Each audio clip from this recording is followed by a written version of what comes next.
नमस्कार, आप देख रहे हैं कशिश न्यूज और आपके साथ मैं हूं दीपक शर्मा।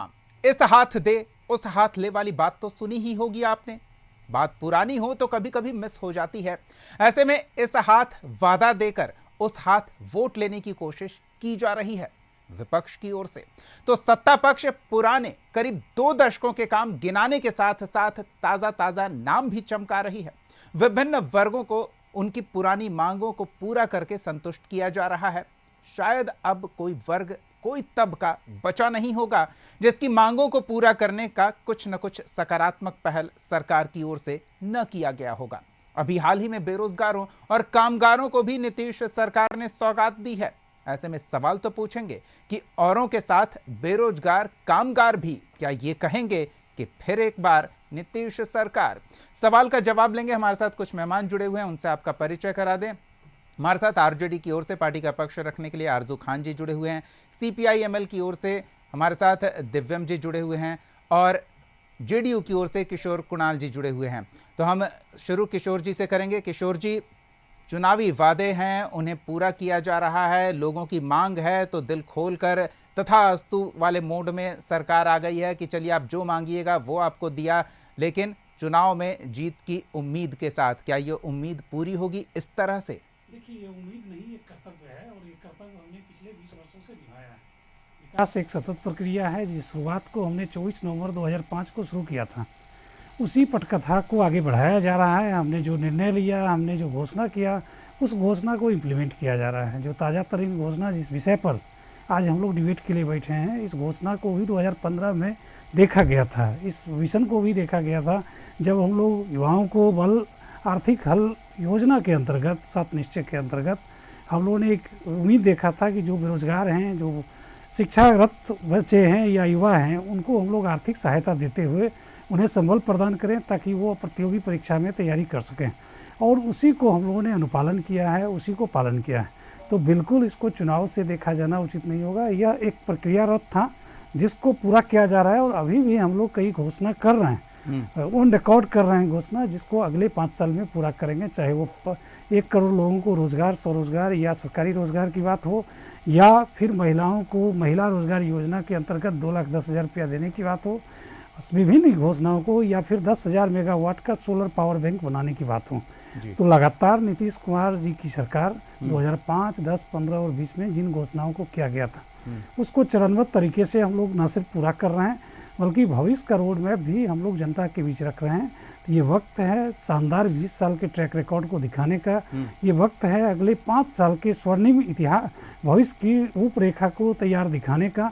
और उसी रूपरेखा पर हम लोग बिल्कुल आश्वस्त हैं, बिल्कुल विश्वास है कि बिहार की जनता हमारे ऊपर भरोसा करेगी। मान रहे हैं कि आपको वादों को पूरा करने में 20 साल का समय लग गया और ऐसी छोटी छोटी बातें हैं, मतलब जीविका दीदी हों, आशा और माने विद्यालयों में पढ़ाने वाले लोग हों, उनकी बहाली हो, अलग अलग वर्ग हों, अलग अलग समुदाय हों, छात्रों को आप कब से सहायता राशि ऋण के तौर पर उपलब्ध करा रहे हैं, लेकिन उस पर ऋण अब सूद के बिना हो, उसके सूद की चिंता न करनी हो, ये अब जाकर याद आया है चुनाव से ठीक पहले। नहीं, तो हम दिव्यम जी से जान लेते हैं। बिल्कुल, हम आपकी बात फिर से सुनेंगे। जरा दिव्यम जी से इस पर उनका पक्ष जान लेते हैं कि दिव्यम जी, सरकार कोई नए बात नहीं रख रही है, वो पुरानी बातों को ही पूरा कर रही है। पुराने वादे जो अब तक छूटे हुए थे उन्हें पूरा किया जा रहा है और आगे क्या किया जाएगा इसका खाका भी खींचा जा रहा है। विपक्ष जिस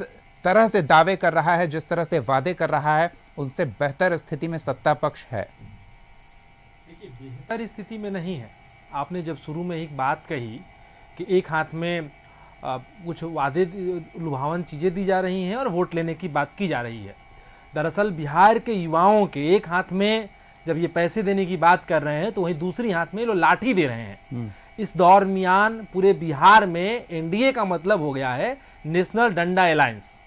जो भी विद्यार्थी, जो भी छात्र, जो भी युवा सड़क पर उतरे, कुछ मांग करे, बहालियों की मांग करे, बिहार में 2 वर्षों से दरोगा की बहाली नहीं है उसकी मांग करे, चाहे 7480 विशेष सर्वेक्षण संविदा कर्मियों को झटके में नौकरी से बर्खास्त कर दिया गया है, वो अपनी पुनर्बहाली की मांग करें।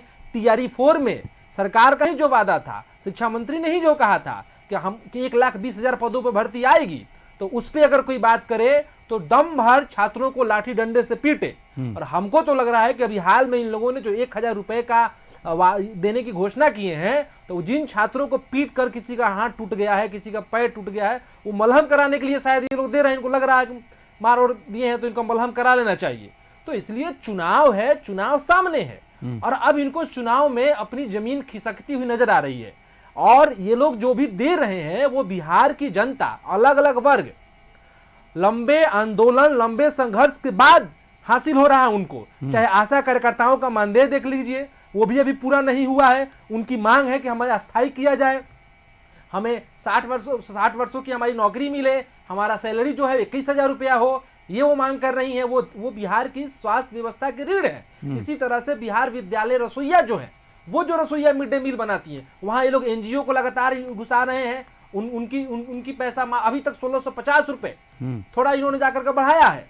तो अब ये सारी जो चीजें कर रहे हैं, चुनाव घिसक रहा है। बिहार में छात्रों का तो ऋण इन्होंने कह रहे हैं कि स्टूडेंट क्रेडिट कार्ड पे हम ब्याज नहीं लेंगे जी, लेकिन पैसा तो लेंगे, वापस तो लेंगे।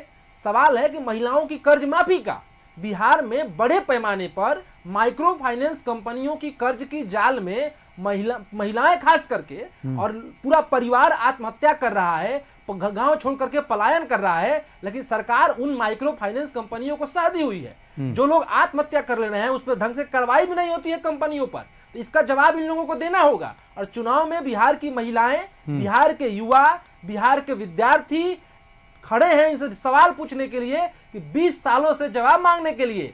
इसी टीवी डिबेट में जदयू के प्रवक्ता साथी, भाजपा के प्रवक्ता साथी लोग डोमिसाइल नीति को खारिज करते आ रहे थे, लेकिन इन्हीं की सरकार ने आंदोलन के दबाव में लागू किया और अपनी ये लोग पीठ थपथपाएंगे कि हमने लागू कर दिया।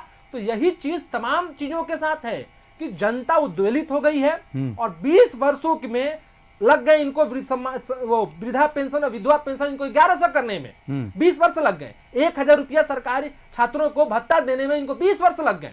तो हार जो दिख रहा है, उस हार की वजह से बिहार की जनता को लॉलीपॉप देने की कोशिश कर रहे हैं, जो ये बिहार में चलेगा नहीं। ठीक है किशोर जी, आप याद रखिएगा, ये कह रहे हैं कि कोई भी वर्ग आपके तोहफों से संतुष्ट नहीं है। आप आधा दे रहे हैं और आधा अगली बार के लिए फंसा कर रख रहे हैं ताकि वोट लें। वो साफ यही कह रहे हैं कि सिर्फ वोट के लिए ये किया जा रहा है। आरजू बिल्कुल लाठी भी चला रहे हैं, ये भी आरोप है। और आरजू जी से जवाब जान लेते हैं। आरजू जी, दिव्यम जी कह रहे थे कि जमीन खिसकती दिख रही है, इसलिए इस तरह की बातें हो रही है। लेकिन क्या इस तरह की बातें सत्ता पक्ष की ओर से हो रही है तो विपक्ष को अपनी जमीन खिसकती दिख रही है? देखिए, विपक्ष को क्यों जमीन खिसकती हुई दिख जाएगी? जब देश का, हमारे राज्य के जो डबल इंजन की सरकार है, अगर हमारे विजन को चोरी करती है, जैसा मेरे भी साथी भाई ने कहा, वो वृद्धा पेंशन जो हमारा मैनिफेस्टो था 400 से बढ़ा के इन्होंने 1400, हम 400 से बढ़ा के 1500 करने वाले थे, इन्होंने आनन फानन में 1100 किया। हमने कहा था कि 200 यूनिट बिजली इस गरीब प्रदेश में गरीब आवाम को हम फ्री देंगे, तो इन्होंने आनन फानन में 125 यूनिट किया। हमने कहा था कि युवा आयोग का गठन करेंगे, इन्होंने आनन फानन में किया। और डोमिसाइल की भी हम बात कर रहे थे, leader of opposition Tejashwi Prasad Yadav कुछ दिन पहले ही उन्होंने अनाउंस किया था। आनन फानन में इन्होंने डोमिसाइल नीति लागू कर दिया। सवाल यह है कि जो 20 सालों से जो छात्र सड़कों पे है, जो आंदोलन करता है, जो गर्दनी बाग में ये सरकार के लोग उनकी पूछ तक नहीं लेने जाते, उनका हाल चाल नहीं पूछते हैं, महीने 2 महीने गुजर जाते हैं, वो खाएं, वो पिए, उनको पानी चाहिए, उनको खाना चाहिए, उनको कंबल चाहिए, वो चीजें तक ये मुहैया नहीं करवाते हैं। उसके जवाब में ये लाठियां देते हैं, उसके जवाब में जाड़े के दिनों में वाटन कैनन की बौछार देते हैं। ये तो आरजू जी आपका सवाल और आपका जवाब है ना। मेरा सवाल ये है कि आप जो कह रहे थे कि हमने ये कहा और इन्होंने ये किया, हमने ये कहा उन्होंने वो किया, तो हम यही जानना चाह रहे थे ना कि आप जिस जमीन पर इस चुनाव के लिए खड़े होने की कोशिश कर रहे थे, इन्होंने वो जमीन खिसका दी। आपने जो कहा इन्होंने कर दिया, अब आपके पास मुद्दा ही मैं नहीं बता रहा हूं ना, मैं बता रहा हूं, मुद्दा बहुत हैं। मुद्दे तो गिनाने के लिए मैं पूरे देश का डेटा अगर गिना दूं तो वो कम पड़ बिहार में रुक के आगे मुद्दे हमारे पास बहुत हैं। हकीकत यही है, क्या आप समझते हैं कि बिहार प्रदेश का जो गरीब, वंचित, शोषित, जो पिछड़ा वर्ग है,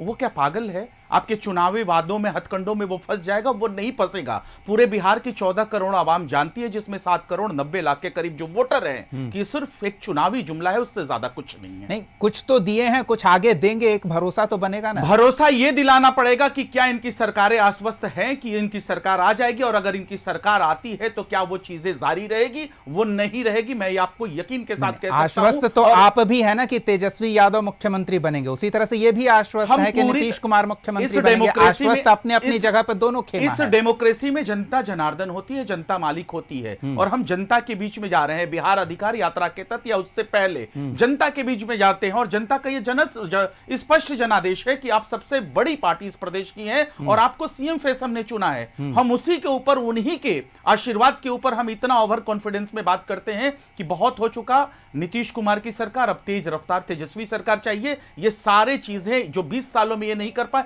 ये एक और सपना दिखा रहे हैं कि 25 से 30 में फिर हम आपको क्या करेंगे, 1 करोड़ रोजगार देंगे। वो 10 लाख रोजगार जिसको हमने विधानसभा में कहा था, इन्होंने उसको गाली के रूप में प्रदर्शित किया, उसको स्थापित किया। लेकिन वही जब 17 महीने की सरकार आती है तो हम नियुक्ति पत्र बांटने का काम करते हैं आदरणीय नीतीश कुमार के साथ। तो ये हमारा विजन है। तो सब जानती है बिहार की जनता कि आप जितना भी बरगला लें, उनको कितनी भी आप प्रलोभन दे लें, लेकिन आपकी सरकार बचने वाली नहीं। जमीन खिसकेगी ही नहीं, पैर के नीचे से आपके जमीन ही खत्म हो जाएगी। चलिए आरजू जी से इस बार शुरू करते हैं। आरजू जी, आपकी बातों को ही आगे बढ़ाते हुए मेरा एक छोटा सा सवाल है जी। एक तरफ विपक्ष का वादों का झुनझुना है जिसका कोई आभास या आधार आगे के लिए नहीं है, दूसरी ओर सत्ता पक्ष का एक छोटा सा सहारा ही है जिसके साथ ये उम्मीद है कि अगर हम फिर से आएंगे तो आगे और ये होगा। मतलब आधी बात उंगली आप पकड़ा रहे हैं, आप कह रहे हैं कि आगे आएंगे तो आपको गोद में लेकर आगे बढ़ेंगे, मैं बहुत नया बिहार बनाएंगे। मैं बहुत ज्यादा दिन नहीं, मैं कुछ ही साल में पीछे जाऊंगा। जब देश के आदरणीय प्रधानमंत्री चुनाव लड़ रहे थे तो उन्होंने क्या क्या देश के लोगों से वादे किए थे, skin India, make in India, develop India, तो वो किन वजहों से आ रहे थे। लेकिन आज वो सारे कुछ झुंझुने निकल गए ना। वो तो 15 लाख खाते में डालने की बात कर रहे थे, जो काला, जो स्विस बैंक में जो काला धन है, आज स्विस बैंक का अगर रिजल्ट आता है तो कहता है कि 4 गुना बढ़ चुका है। तो वही सवाल है ना कि आप तो उस वक्त कुछ नहीं थे, तो आपके ऊपर भी ये सवाल लागू होना चाहिए था। हम तो लीडर ऑफ अपोजिशन हैं, इस प्रदेश की सबसे बड़ी पार्टी है, 12,000 के वोट के डिफरेंसेस से आएंगे, इसी जनता के जनादेश से हम फिर आएंगे, चीफ मिनिस्टर बनेंगे और सारा वादों से ये जो कमी रही है उसे पूरी कर ली जाएगी। दिव्यम जी, क्या लगता है? वही सवाल आपसे है कि एक तरफ विपक्ष का भरोसा कि वो आएंगे तो ये करेंगे, दूसरी ओर सत्ता पक्ष का ये सहारा कि अभी थोड़ा लीजिए, थोड़ा अगली बार लेंगे। देखिए, 2-3 बातें हैं। एक बात यह है कि आप भी कह रहे थे और लगातार सत्ता पक्ष ये कह रहा है कि हम विपक्ष के मुद्दों को लेकर के विपक्ष की जमीन ही खिसका दिए हैं। तो हमारी सत्ता पक्ष ये कहना है कि विपक्ष पूरे देश भर में जातीय जनगणना और आरक्षण के 50% कैप को हटाने की भी मांग, और यह भी मांग करते रहा है कि आरक्षण को जो जातीय जनगणना हुआ और आरक्षण जो कैप हटाएगा उसे 9वीं अनुसूची में डाला जाए। तो हम तो मांग करेंगे जरा यह भी जमीन हमारी खिसका दीजिए और कर दीजिए लागू देश भर में। प्रधानमंत्री मोदी और नीतीश कुमार जी की जुगलबंदी कर दे, डबल इंजन की सरकार कर दे। बिहार में पटना विश्वविद्यालय को केंद्रीय विश्वविद्यालय के दर्जे का सवाल है, कर दीजिए। बिहार को विशेष राज्य के दर्जे का सवाल समय के साथ शायद ये हो भी जाए। कर दीजिए। और विपक्ष जो वादा कर रहा है, जो कर रहा है, इस बिहार में रोजगार का जो मॉडल आया, जो रोजगार की विमर्श में आया, वो 17 महीने की सरकार में आया। इसके पहले तो नीतीश जी कह रहे थे कि कहां से नौकरी देगा। यही बात वो जमीन के मामले में भी करते हैं कि गरीबों को जमीन कहां से दिया जाएगा। लेकिन अडानी को 1 रुपया में प्रति एकड़ जमीन देने के लिए सरकार के पास और प्रधानमंत्री मोदी के पास जमीन है। तो जो बात डोमिसाइल के मामले में ये भी ये लोग कहते थे कि कहां से होगा, तो हमारे ही विमर्श को लेकर के आ रहे हैं। अब ये मामला ये है कि जो पॉपुलर जिस तरह की जो चीजें हैं इसको ये लोग ले रहे हैं, लेकिन सिर्फ 1,000 रुपए दे देने की और थोड़े मोड़े कुछ सहयोग की बात नहीं है। बात है कि बिहार के भीतर एक ऐसी नीति आए, एक ऐसी पॉलिसी आए जो बिहार में जो लगातार पेपर लीक हो रहे हैं उस पेपर लीक को रोके। बिहार में इस बात की गारंटी करे कि जो नौकरियां हैं उन नौकरियों की बहाली रेगुलर हो, इस बात की गारंटी करे कि तमाम परीक्षाएं फेयर रूप से होंगी। और नीतिगत तौर से बिहार को पॉलिसी लेवल का चेंज चाहिए, एजुकेशन के भी लेवल। चलिए, तो इस पर हम जवाब ले लेते हैं। नीतिगत स्तर पर सरकार, और वो इंडिया गठबंधन करेगा और इस बात का खाका उस देश के सामने, बिहार के सामने रख रहा है, उसके एजेंडे में है। ठीक है, लेकिन हम उनके पास कोई नीति होती किशोर है जी से जान लेते हैं। 20 वर्षों का पहले ये हिसाब दें, उसके बाद तमाम बातें करें। बिल्कुल, हिसाब किताब तो जनता लेगी ही, लेकिन एक बात ये मैं ऐड कर दूंगा, जी। इन्हीं की सरकार कह रही है कि बिहार में 20 वर्षों से ये शासन कर रहे हैं, और इन्हीं आर्थिक सर्वेक्षण जो रिपोर्ट आया था जनगणना वाला, कि बिहार में 94 लाख परिवार, लगभग 1 करोड़ परिवार 6,000 से कम की आमदनी में उन्हें गुजारा 2 लाख कर रहे रुपए देने की बात कही गई थी। तो महिलाओं को, हर महिला को सरकार ने वादा किया ना कि अभी 10,000 दे रहे हैं, आगे आप बेहतर करेंगे तो 2 लाख और देंगे। हैं। ऋण दे रहे हैं, ये ऋण देने की बात कर रहे हैं। नहीं नहीं नहीं नहीं नहीं, सुनिए, बिहार में कर्ज नहीं, बिहार में कर्ज नहीं, जीविका के माध्यम से जो ये दे रहे हैं, बिहार में माइक्रो फाइनेंस कंपनियों की मैं फिर जिक्र करूंगा कि वो बड़ी पैमाने पर बिहार ग्रसित है। नहीं तो उसके ये बाद माइक्रो क्या फाइनेंस बिहार में कंपनियों वाला कर्ज ऋण मुक्ति नहीं ना है, होगी? उस मुद्दे पर महिलाओं हमने की कर्ज देखा है, माफी करेंगे। एपवा का बिहार- प्रदर्शन भी देखा है, उनकी बिहार के मांगे भी गाँव-गाँव देखी में, है। हाँ। बिहार के गांव-गांव में कर्ज मुक्ति महिला सम्मेलन के माध्यम से महिलाएं नहीं, ये तो जीविका का अपना कोऑपरेटिव है ना, वहां से ऋण उपलब्ध कराया जाएगा ना। किशोर जी क्या कह रहे हैं कि आप गलत फहमी फैला रहे हैं, बताइए। जीविका का फेल्योर है कि माइक्रो फाइनेंस कंपनियों का बिहार में जाल फैला हुआ है। चलिए हम सुन लेते हैं किशोर जी की बात। का ही जीत है कि माले जैसी 2-3 पार्टी, सवाल होंगे किशोर जी एक साथ आपके साथ, तो जल्दी जल्दी थोड़ा जवाब दीजिए। देखिए हमारी नीति की ही जीत है कि माले जैसी पार्टी जो वर्ग संघर्ष से बाहर नहीं निकले थे, आज वो रोजगार और आर्थिक संबल की बात कर रही है, आर्थिक समावेशिता की बात कर रही है।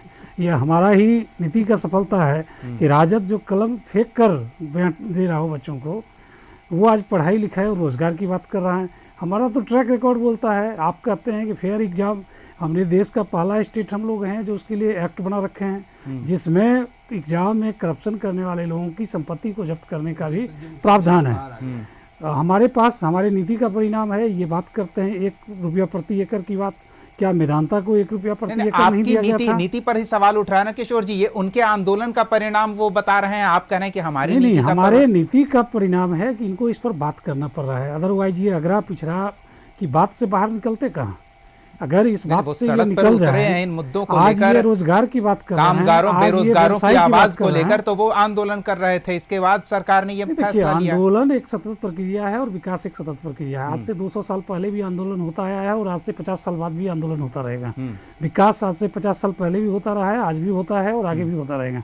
समझना ये होता है कि सही विकास क्या है, विकास वाकई हुआ या कागजी विकास तो हुआ है। ये तोहफे बांटना क्या सड़कों विकास पर- कहा जाएगा? कुछ नीतिगत ठोस निर्णय लेगी सरकार, वो विकास होगा? दिव्यम जी यही सवाल पूछ रहे थे, उसका जवाब दीपक दीजिए। जी, ये तो नीतिगत निर्णय ही है ना। महिला रोजगार योजना, आप कंसेप्शन कीजिए, आप कल्पना कीजिए कि जब 2 करोड़ों महिलाएं रोजगार करेगी, चाहे वो रोजगार किसी चीज के निर्माण का हो या सेवा का हो, और जब उस रोजगार से पैसे का ट्रांजेक्शन होगा, आर्थिक तौर पर संबल होगा, तो फिर बिहार का डेवलपमेंट कितना होगा? ये नीतिगत है। वो कर्ज है हम ना, लोग ब्याज किसी के साथ को- वसूलेंगे, एक बार उस हम पर लोग- स्पष्ट कर दीजिए। नहीं, ये कर्ज तो है ही नहीं, ये अनुदान राशि की बात हो रही है। अच्छा, कर्ज कहीं से नहीं है। दूसरी बात, जहां आरजेडी माई बहन योजना के अंतर्गत ये कहते हैं कि आरजू जी। 2500 रुपया देंगे, क्यों देंगे, किसको देंगे, कब देंगे, कैसे देंगे, इसकी कोई जानकारी नहीं। वही हमारी सरकार पैसा दे रही है, साथ ही साथ कागज बता रही है किस कारण से दे रहे हैं, पर्पस बता रही है किसके लिए दे रहे हैं, कौन सा एजेंसी देगा, उस एजेंसी की अकाउंटेबिलिटी क्या होगी, हमारा बेस फाउंडेशन क्या होगा, हर एक चीज़ का हमारे पास प्री डिफाइंड है। और मैं बता दूं दिव्यम जी और हमारे आरजू भाई को, इस फाउंडेशन की शुरुआत 2006 में हुआ था जीविका का, और देश और दुनिया का पहला सेल्फ हेल्प ग्रुप बना था बिहार में जब जीविका बना था। और आज 6 देश और कई स्टेट बिहार के जीविका मॉडल को फॉलो कर रहा है, केंद्र सरकार इसको फॉलो कर रहा है, और ये बिहार के नीतीश कुमार जी की ही कॉपी है। जिस विजन को कॉपी करने का आरोप आप लगाते हैं, उस विजन को आप समय मिले तो प्रिंसटन यूनिवर्सिटी का रिसर्च भी पढ़ लिया कीजिए कि नीतीश कुमार के विजन की कॉपी देश ही नहीं दुनिया के बड़े बड़े इकोनॉमिस्ट करते रहे हैं। चलिए, विजन की बात आप कर गए। आरजू जी क्या कह रहे थे? ये बताएंगे कि वो कौन सा विजन थे कि महिला उद्यमी योजना के तहत एमएसएमई में 2024 में 23,000 जो महिलाएं थी जिन्होंने फॉर्म भरा था वो क्यूट करके बाहर निकल गई। उनको बिहार सरकार या भारत सरकार ने उनको पैसा क्यों नहीं दिया कोई भी व्यापार करने के लिए? सबसे पहला चीज। और दूसरा, ये क्या बिहार के महिलाओं को अश्योर करेंगे कि 2005 से लेकर 2022 तक जो 26,000 महिलाओं और बच्चियों के साथ जो दुष्कर्म हुए हैं, जो यौन उत्पीड़न की जो शिकार हुई है, वो नहीं होगा? और तीसरी चीज ये भी अश्योर कर दे उस बिहार की माता और बहनों को कि क्या उनका बच्चा जो 3 लाख के करीब जो SC/ST वर्ग का आता है, गरीब और पिछड़े वर्ग से आता है, वो जेल की सलाखों में 2 वक्त की रोजी रोटी के लिए डिलीवरी बॉय बना है शराब का, क्या वो अश्योर करेंगे कि उसका बेटा जेल में नहीं जाएगा, उसका पति जेल में नहीं जाएगा, उसका जो सुहाग है वो सलामत रहेगा? वो अश्योर करेंगे। और ये भी क्या अश्योर करेंगे कि बस्तियां की बस्तियां नहीं जलाई जाएंगी शराब माफियाओं के जरिए, हजारों लोगों की आंखों की रोशनियां नहीं जाएंगी? हुए हम किशोर जी से जवाब ले लेंगे कि अगर कोई गलत काम करता है तो वो जरूरी नहीं कि मजबूरी में ही कर रहा हो, क्योंकि चॉइस है ये। आप सही जा रहे हैं, गलत जा रहे हैं, कानून के खिलाफ आप जा रहे हैं। ये चीज बताता है दीपक जी, ये चीज बताता है दीपक जी कि जब शराब का डिलीवरी बॉय बनने के लिए 3 लाख के करीब बच्चे जेल की सलाखों में हैं, तो ये शराब माफिया क्यों नहीं आज तक वो जेल की सलाखों के पीछे है ना, वो गलत काम कर रहे थे ना, तो सलाखों के पीछे पहुंचे ना। आप उन 3 लाख बच्चों की पैरवी इस आधार पे नहीं करेंगे ना, वो गैर कानूनी काम कर रहे थे। नहीं, गैर कानूनी काम करने पे उनको विवश इसी सरकार में किसी ने नहीं विवश किया है, वो उनकी चॉइस है। सरकार आज वजीफा दे रही है तो ये चॉइस है ना। इसका जिम्मेदार कौन है? विपक्ष तो नहीं है ना, सत्ता में बैठी हुई सरकार है। क्यों नहीं है? विपक्ष किसी चीज की जिम्मेदारी क्यों नहीं लेगा? दीपक जी, आरजू जी, विपक्ष जिम्मेदारी क्यों नहीं लेगा? क्या वो जागरूक नहीं करेगा? अगर वो बेहोश हो जाती है, एम्बुलेंस से उसको हॉस्पिटल भेजा जाता है और उसके चलिए आपका जवाब ले लेते हैं किशोर जी से, ठीक है? नहीं, किसी एक विषय पर एक स्पेशल स्पेसिफिक नहीं बोल रहा हूं, मैंने 26,000 महिला और बच्चों के साथ एक स्पेशल स्पेसिफिक एग्जाम्पल पर हम बात ना करें तो बेहतर होगा। हम बस ये कह रहे हैं कि एक स्पेशल स्पेसिफिक एग्जाम्पल को हम ना लें, एक समूह के तौर पर लें, और वो बातें जो एमएसएमई के तहत फॉर्म भरने वाली महिलाएं हैं उद्योग के तौर पर, उसका जवाब ले लेते हैं ना। इसका जिम्मेदार कौन होगा दीपक जी? किशोर जी बताइए, जवाब ले लीजिए किशोर जी। अब सुनिएगा, पहली बात आपने महिलाओं के प्रति अपराध की बात करी थी। आप फ्रेश बैठिए, डिबेट में बैठता हूँ।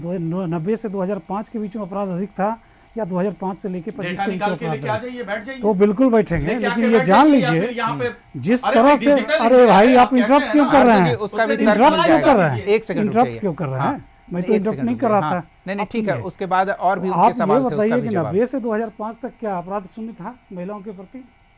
चलिए, उनका सवाल का जवाब आपका सवाल हो गया किशोर जी। उनका महिलाएं उद्यमी जो बनने की कोशिश कर रही थी वो नाकाम क्यों हो गई, ये महत्वपूर्ण है हमारे आज के लिए। दूसरी बात, ये शराबबंदी की बात कर रहे हैं। शराबबंदी के कारण एक अच्छा परिणाम ये है कि आज भी सड़क पे कोई सरकार शराब पीकर बदमाशी नहीं कर सकता है, कुछ ही नहीं कर सकता है, शराब पी के कुछ नहीं कर सकता है। हमारे आरजू जी मुस्कुरा रहे हैं। पूछिए कि मुख्यमंत्री जी के जहाँ 7 जमीन के नेता डिप्टी सीएम के तौर पर बैठे होते थे, उसी पीरियड में ये 46,000 90 लाख करोड़ रुपया शराब कंपनी से चंदा क्यों लिए? और मैं ऑन रिकॉर्ड कर रहा हूँ, इसको सत्यापित मैं कर सकता हूँ। ये बताएं कि सरकार में रहते हुए जब सरकार शराबबंदी को लागू कर रखे थे, उसी पीरियड में इन्हें शराब की कंपनियों से चंदा लेने की जरूरत। आपका आरजू जी महत्वपूर्ण सवाल है, उसका जवाब आप पहले ले लीजिए। महिलाएं जो उद्यमी बनने का प्रयास कर रही थी वो विफल कैसे हो गई? सरकार ने उन्हें सहयोग क्यों नहीं किया? वो उनका सवाल था। नहीं, इस पे मेरे पास एग्जैक्ट डेटा नहीं है।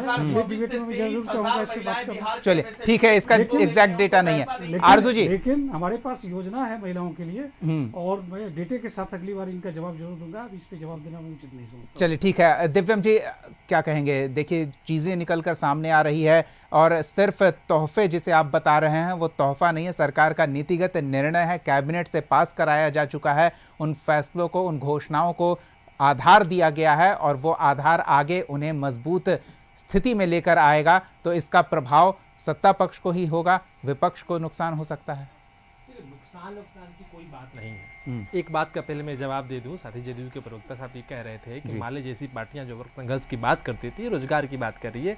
हमें इनकी समझदारी पे थोड़ी हंसी भी आ रही है कि वर्ग संघर्ष की बात करना, गरीबों, मजदूरों, किसानों, मजलूमों, अल्पसंख्यकों, महिलाओं, तमाम उत्पीड़ित तबकों की बात करना है, तो रोजगार से इतर का कोई एजेंडा नहीं है। पहली बात, ये प्रिंसटन यूनिवर्सिटी के रिसर्च का थोड़ा ये जिक्र कर रहे थे। मैं कहूँगा कि थोड़ा आप इसी बिहार में सड़कों से उतरिए और अपने थोड़ा एक गांव में चले जाइए। कुछ गांवों में मैं आपको खुद लेकर के चलूंगा, कुछ उदाहरण भी दे दूंगा।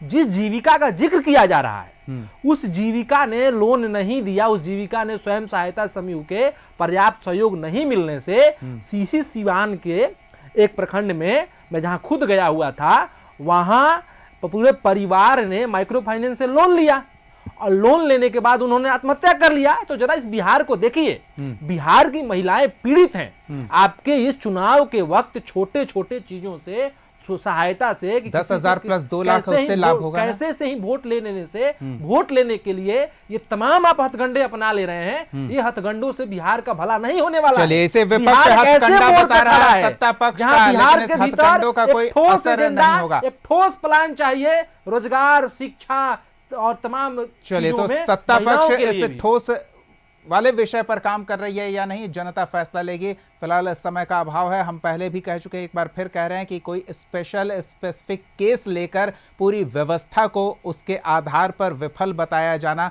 ये सही नहीं होगा। बहरहाल सत्ता पक्ष और विपक्ष के सहयोगियों की अपनी अपनी राय है, जनता हिसाब करेगी, जनता समझदार है। बहुत बहुत धन्यवाद आरजू खान जी, दिव्यम जी और किशोर कुणाल जी अपना समय देने के लिए, इस चर्चा में शामिल होने के लिए।